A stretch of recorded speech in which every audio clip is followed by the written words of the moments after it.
L'intitulé de notre premier exercice pratique est la suivante.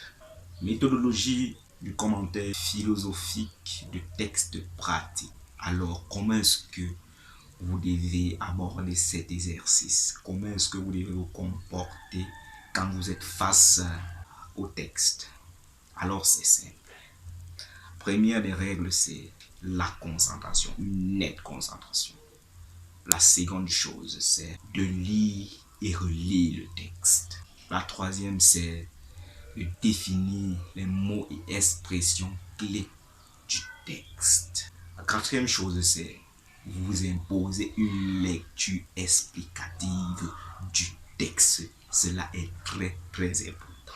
Qu'est-ce que cela veut dire? Cela voudrait tout simplement dire que quand vous lisez votre texte, prenez la peine d'expliquer les mots que vous ne comprenez pas. Prenez la peine de tout expliquer, de tout détailler, de tout développer. Cela permettra ce que vous devez comprendre le texte. La cinquième chose, c'est de vous approprier le texte. Ensuite, une compréhension profonde du texte sera la bienvenue pour votre exercice. Récapitulons tout. 1. Concentration. 2. Lire et relire le texte. 3. Définir les mots et expressions clés. 4. Vous imposer une lecture explicative du texte. 5. Vous approprier le texte. Une compréhension profonde du texte. Cela est la clé et la base de l'exercice de commentaire de texte philosophique. Je voudrais vous rappeler un autre volet que vous devez mettre en pratique. C'est celui de lire le texte comme si que c'est vous qui l'avez écrit. Comme si que ce texte en fait partie de vous. Comme si que vous devez vous approprier de ce texte. Comme si que c'est vous qui l'avez écrit. Simplement. Alors, sans toutefois tarder, nous allons passer aux parties de l'introduction. Parce que par là, il y a certains élèves qui sont toujours butés par rapport à cette partie. Et nous devons tout d'abord noter que cette partie du commentaire de texte philosophique compte 5 parties qui sont: nous avons la situation du texte, nous avons le thème, la troisième partie c'est le problème, la quatrième partie c'est la thèse de l'auteur et la cinquième partie c'est la problématique. Il est aussi préférable de noter que on peut utiliser la problématique de deux manières. Je dis bien, une bonne problématique fait fi d'une bonne annonce de notre plan de travail. Alors, comment est-ce que vous devez dégager ces différentes parties? C'est simple. Nous savons que la situation du texte, tout le monde connaît si bien le faire, mais il est préférable qu'on doit le rappeler. Nous savons que si tu le texte revient à dégager le nom de l'auteur, dégager la page où extrait le texte, dégager le titre de l'œuvre, l'éditeur et tout ce qui chemine avec. Partie 2, nous avons le thème. Le thème, basiquement, nous savons que pour repérer le thème, on voit un thème qui vient régulièrement dans le texte, peut faire fi du thème. Par contre, si cela ne vous plaît pas, on passe à une deuxième façon d'extirper le thème. Alors, c'est simple, vous devez tout simplement vous poser la question: de quoi parle l'auteur? Elle est très importante, cette question. De quoi parle l'auteur? L'auteur parle de quoi dans ce texte? Posez-vous cette question, vous allez voir, la réponse va venir aisément. Partie 3, nous avons le problème. Alors, souvent c'est difficile pour certains de trouver le problème. C'est simple.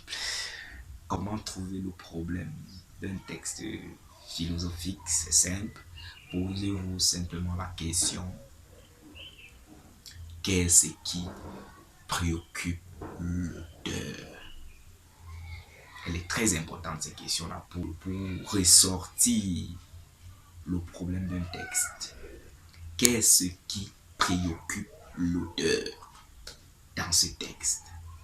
Qu'est-ce qui préoccupe l'auteur dans ce texte?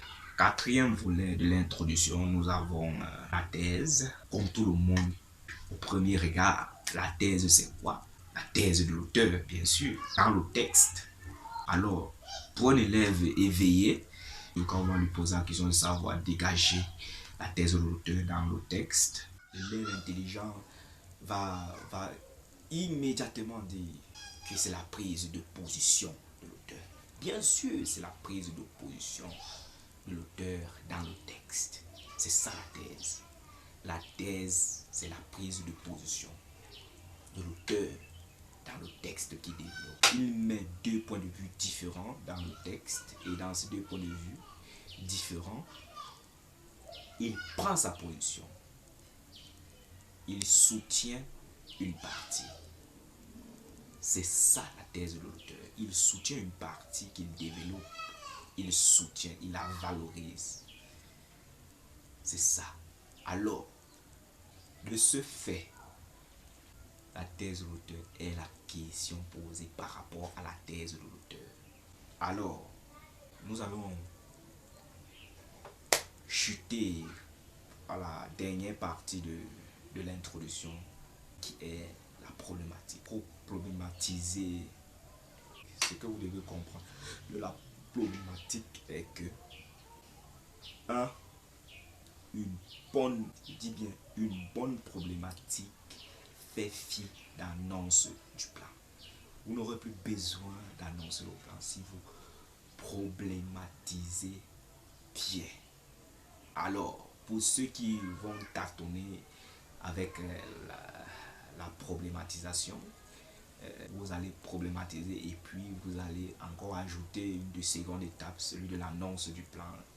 Ce que moi je n'aime pas trop parce que j'aimerais que vous devez bien problématiser pour éviter d'annoncer le plan, qui est la sixième étape. Vous voyez un peu. La problématique, c'est quoi? La problématique, c'est juste la remise en question de la thèse de l'auteur. Remettez tout simplement en cause la thèse de l'auteur.